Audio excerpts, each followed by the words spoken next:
Welcome to a Season of Caring podcast where there's hope for living, loving, and caring with no regrets. This is Rayna Neises, your host, and Karen Weaver, your co-host.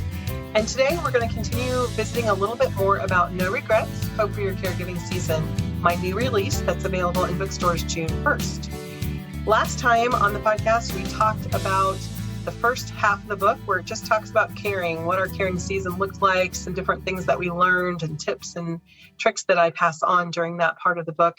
Today, we're going to talk a little bit more about that important, ugly word that we talk about all the time, self-care. Right, Karen? Oh, yes. It's a hard one, but it's one we have to repeat over and over again to remind caregivers. So, Rayna, tell us a little bit about why do you feel that you were able to bury your dad with no regrets? You know, I've been doing quite a few interviews lately, and I've actually had people kind of push back a little bit on that no regrets thing. That's a big thing. And I'm like, yeah, it's a big word, but I think part of it is how we interpret that. And I would say the way that I found myself at the grave thinking that I didn't regret anything was because I was intentional. And that intentionality included being reflective. So I think those were the two most important pieces of what I did throughout my season. I stopped frequently to intentionally make decisions. Instead of getting sucked into something and finding myself halfway down the path going, oh, wait a minute, this isn't the way I wanted to go.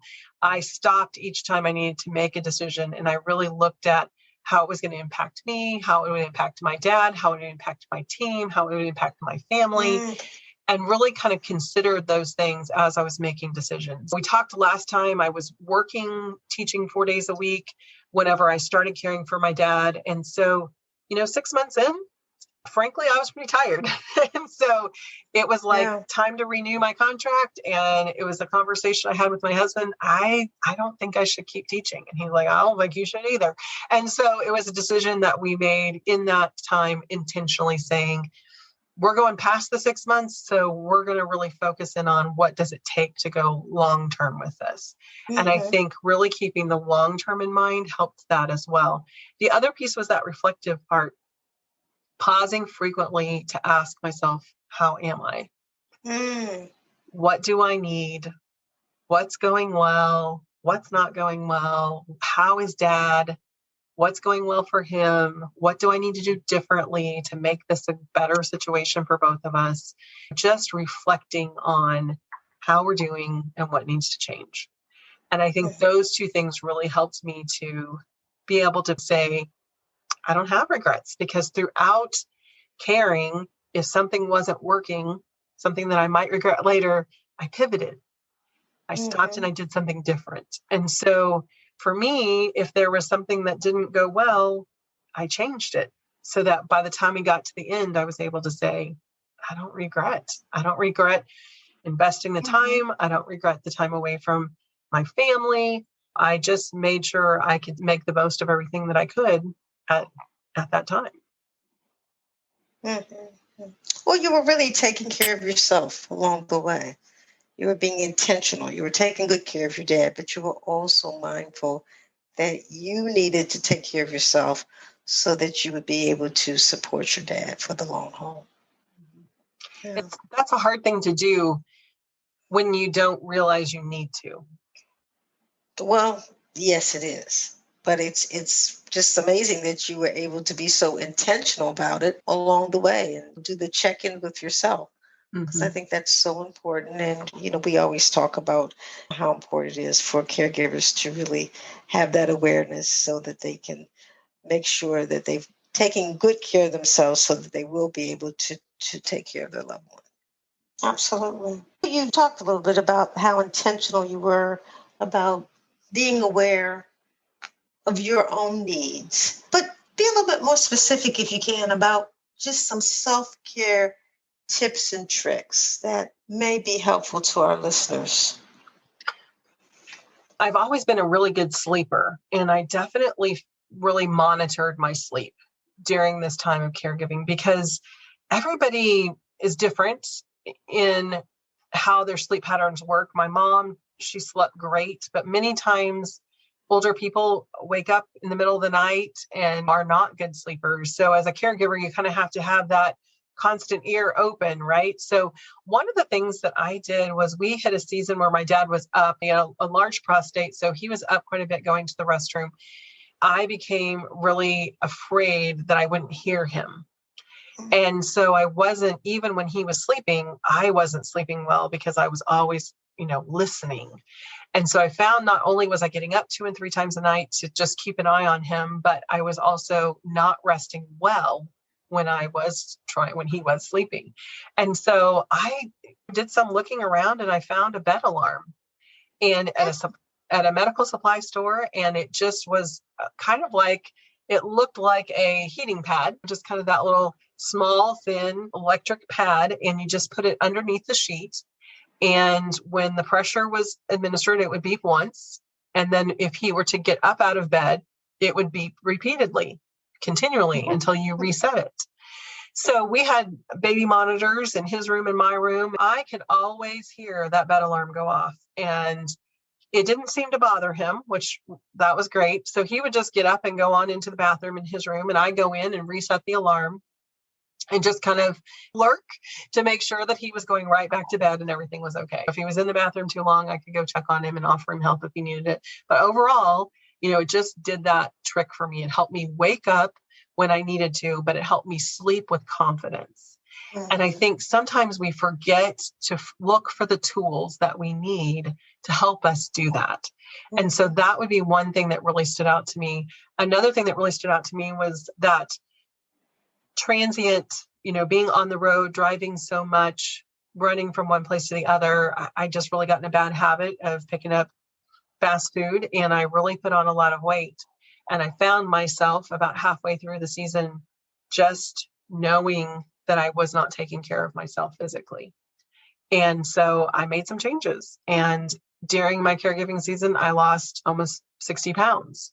And so by finding a diet that worked for me and by just eliminating those things like driving through and grabbing quick food, but just doing more planning ahead. So those are some of the pivots that I made. When I think about, I had a routine and it was working, but it was working on putting weight on me and that wasn't good for any of us. And so I had to find a way to pivot that and find something that fit my lifestyle in that time, in that season, but it also gave me the nutrients that I needed. And so I think sometimes it feels like there's no way I can make these big changes. And that was a big, big thing for me.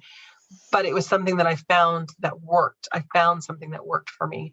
So I would just encourage you as caregivers to always keep looking until you find the thing that does work for you. Because oftentimes we think of self-care as being these big things that we need to do, when really it's the little habits that add up that equal the overall taking care of ourselves. The getting to bed, having a nighttime routine and going to bed at the same time. That it can be tricky when you're caregiving because the person you're caring for might be having a crisis. But if you have the normal routines, once you've dealt with the crisis, you can get right back into routine and get the rest that you need. Also, it goes back to asking for help. If I need different food, I need to make different choices. I might need someone to help me with getting the food at the house or watching dad while I go to the store or whatever it was. Just had to be a problem solver in meeting the needs that I needed to meet. So I think it's important to really think through those things that are in your way and look again for all different kinds of solutions and try them until you find the one that works for you. Yeah, no, I think that's so true. And I think our listeners will appreciate that. And I think that's when you talk about your invitation to the group, that's why that sense of community is helpful. I agree. Because it actually gives you an opportunity to start sharing, what's worked for different people. And you may hear something that may fit your situation. And I always encourage people, your caregiving season's not going to look just like my caregiving season. And the solutions that I found that work for me might not work for you. But like you said, the more you have in your community, the more you have options to try other people's solutions, right? So having that opportunity to have those conversations. Absolutely. Yeah, very good. Right. And people are at different points on the journey too. So That's Definitely. another thing. You may just be starting out, or somebody else may be at the end of their journey. Yeah. So in your book, you also talk about a personal manifesto.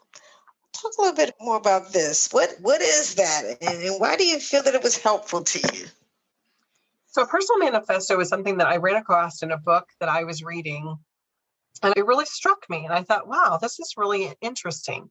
And it was a process that kind of laid out how to really stop and do an evaluation of our values. What really is most important to me? And then once I've evaluated that, then you turn it into statements of how you're going to live by those values.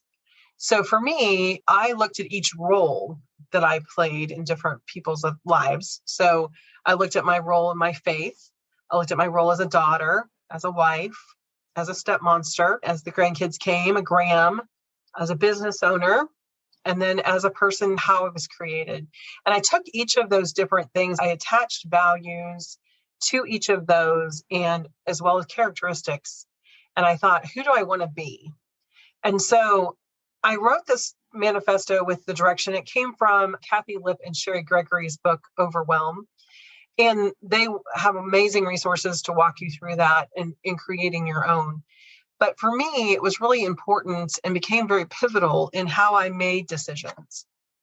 We talked earlier about that intentionality, but my manifesto helped me to really stay true to who I am, who I'm created to be, and then helped me to be that measuring stick to pre-decide what was most important in my life, because the manifesto helped me to say, okay, I know that these roles are most important. And right now in this season, I have to protect them.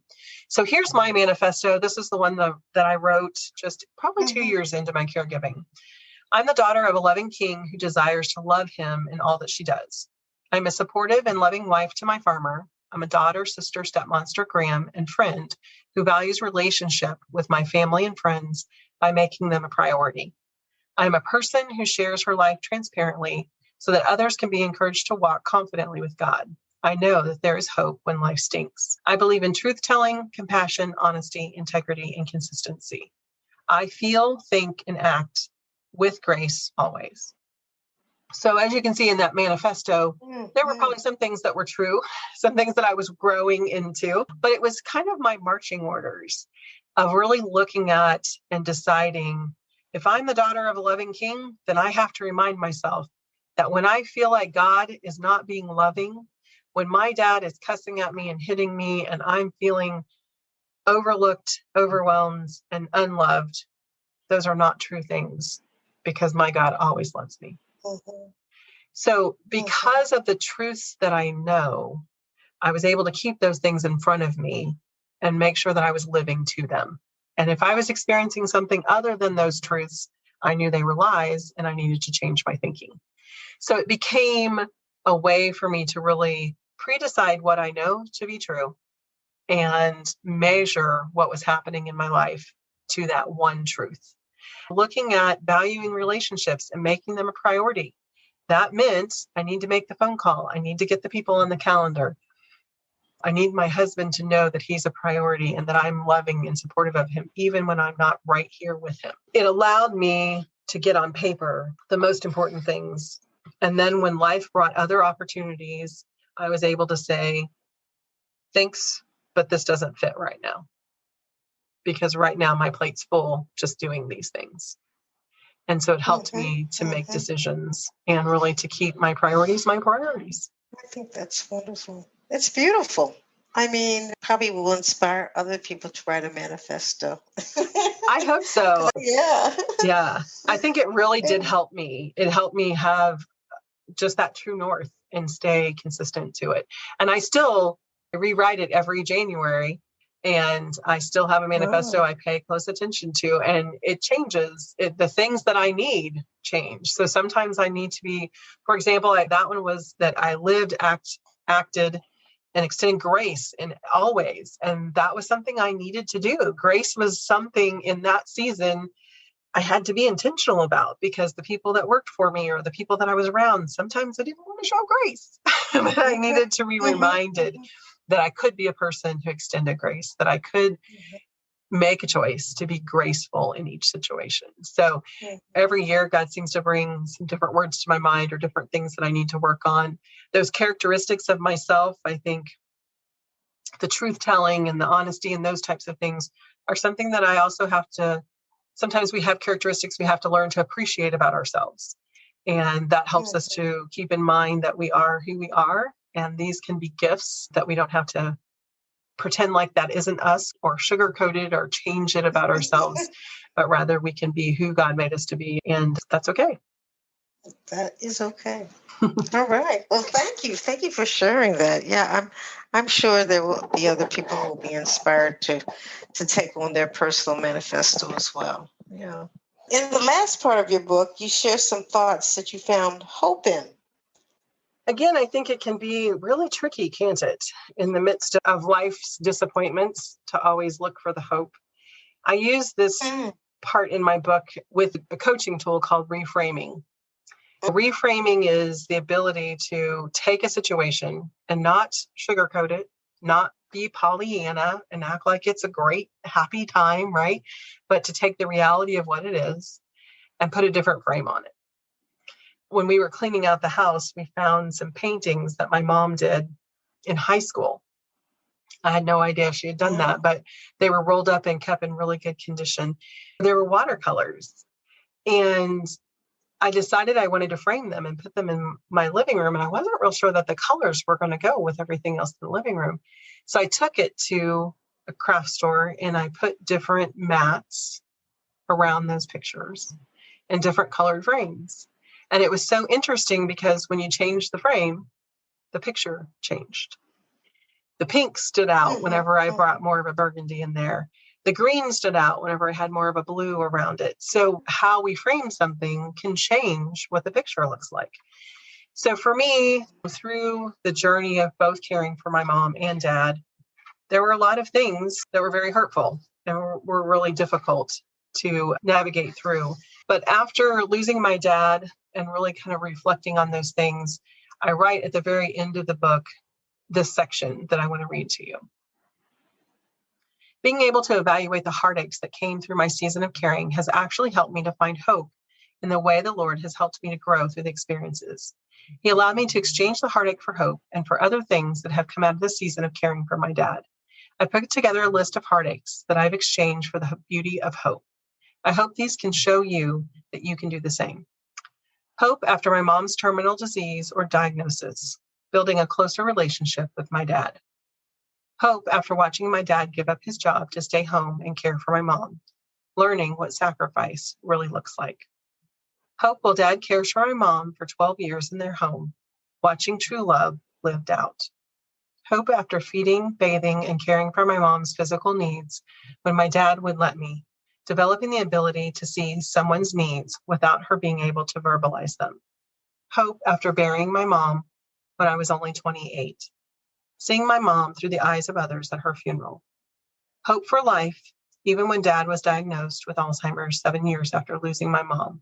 I'm valued and important to God, even when the unthinkable happens. Hope as dad's disease progressed to needing 24-hour care, experiencing my husband's love and sacrifice, shining through for my family and me. Hope after we decided to keep dad at home, growing a beautiful friendship with my sister.